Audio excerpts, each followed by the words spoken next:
Think everything you know about the most famous dinosaur in history is a 66-million-year-old lie engineered by Hollywood.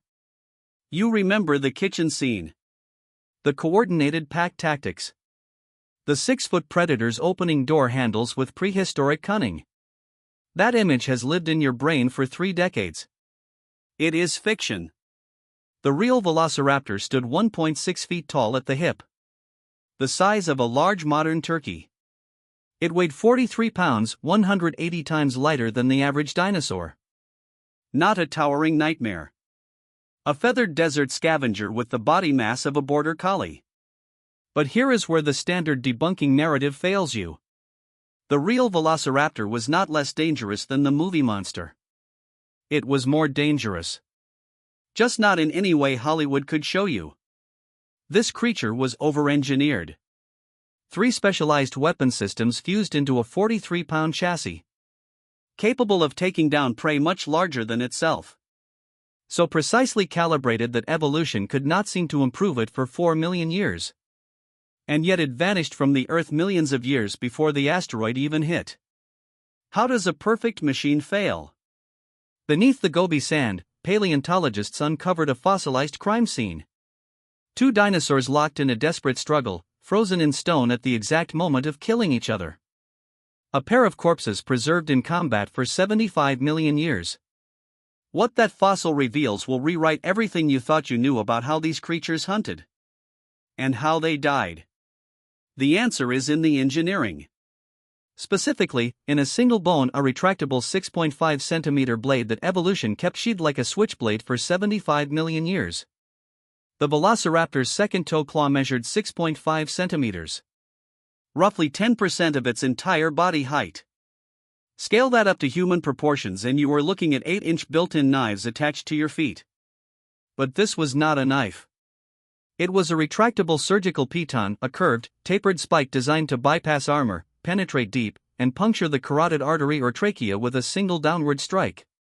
The Velociraptor walked on only 2 toes per foot. The killing claw, the second digit, was held permanently off the ground. Sheathed. Like a switchblade kept in a pocket, ready to snap open the instant it was needed. This is how the weapon stayed sharp. Not through use. Through restraint. Evolution does not build slashing swords. Slashing requires huge muscles and wide swings, inefficient, messy, unpredictable. Evolution builds puncture tools. Single-point weapons that concentrate force into the smallest possible area. A biological stiletto. But a blade is useless without a body that can deliver it. And that is where the Velociraptor's engineering becomes disturbing. Nocturnal assassins. Their scleral rings, bony structures in the eye that dictate light absorption, were structured identically to modern owls. Biological night vision goggles fused to the skull. While larger dinosaurs waited for dawn, the Velociraptor was already feeding. Their auditory receptors were tuned to frequencies between 2,368 Hz and 3,965 Hz. They could hear their prey's heartbeat accelerating in the dark before they could see it. A biological surveillance drone equipped with directional microphones, hunting in conditions where every other predator was functionally blind. And here is where you need to recalibrate your sense of this animal. 1.6 feet tall at the hip, the height of a human knee. 43 pounds, the weight of a border collie. Top speed of 64 kilometers per hour, faster than a professional cyclist at full sprint. That tail, elongated, fused, rod-like, acted as a high-speed biological gyroscope. A counterbalance mechanism that allowed for hairpin turns at 40 miles per hour without losing stability. Not the wagging appendage of an animal.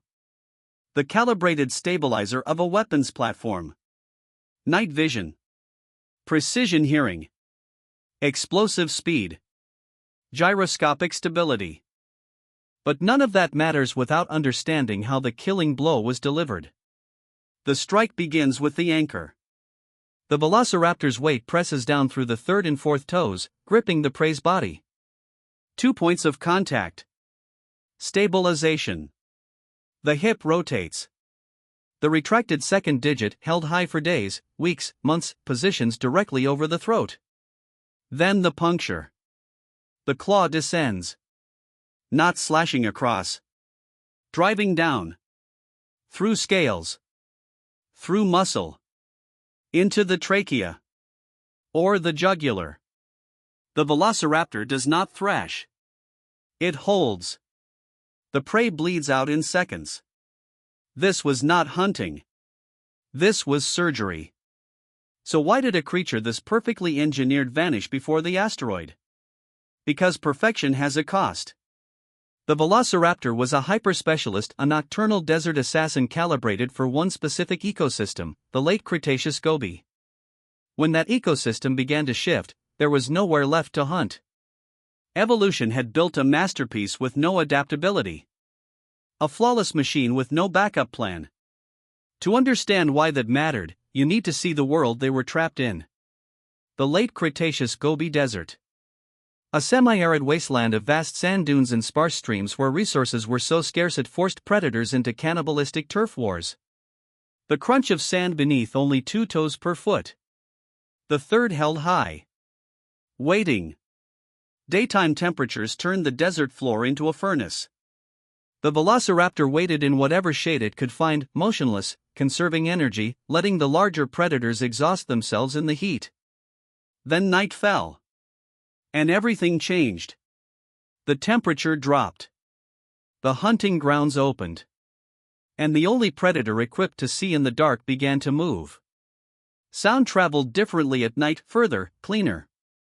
The velociraptor's auditory system was calibrated for this. It could hear prey shifting in their sleep from dozens of meters away. The faintest rustle of scales on sand.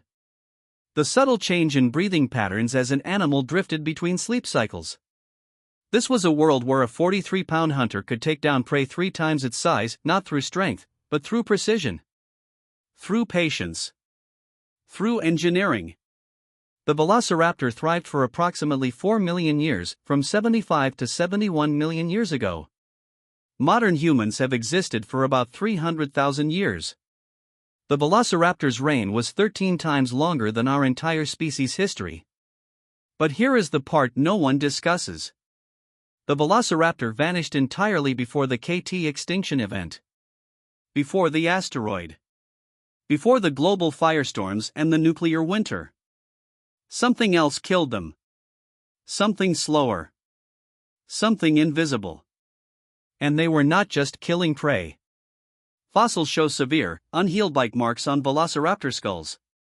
Fractured ribs from being thrashed against the ground. They were killing each other. Fighting over territory. Over food. Over survival itself. The Gobi was not just their hunting ground. It was their arena.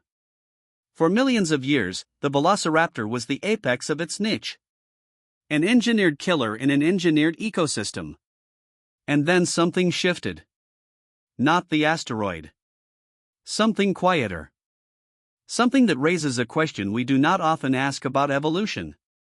What happens when perfection is not enough? We project our own human narratives onto dinosaurs. We portray them as cooperative pack hunters because we value cooperation. We make them giant movie monsters because we fear size. The reality of the velociraptor is far more alien. A brutally solitary, hyper-aggressive survivalist that wore feathers, fought its own kind to the death over scraps, and evolved biomechanical daggers purely to puncture windpipes. It lived by rules we cannot romanticize. We assume that biological perfection guarantees survival. That evolution rewards the most adapted. That if you are good enough, you endure. But the velociraptor was an evolutionary masterpiece, a flawless killing machine refined over 4 million years, and the desert swallowed it anyway. Long before the asteroid ever arrived. Remember the fossilized crime scene from the beginning? 2 dinosaurs locked in death beneath the Gobi sand. That fossil is not just a curious artifact. It is a 75-million-year-old monument to everything the velociraptor was. A solitary predator. A brutal fighter. An engineered assassin. In its final moment, its perfect weapon, the sickle claw, was buried deep in its prey's throat. The killing blow had already landed. But the prey's jaws were clamped on the velociraptor's arm. One last desperate bite as it bled to death. And then the sandstorm came. And buried them both. It died exactly as it lived. Alone. Aggressive. Locked in a fight for survival that neither of them won. If an animal can be this perfectly engineered for its world, this precisely calibrated, this lethally efficient, and still vanish from the fossil record millions of years before the apocalypse, what does that say about the rest of us?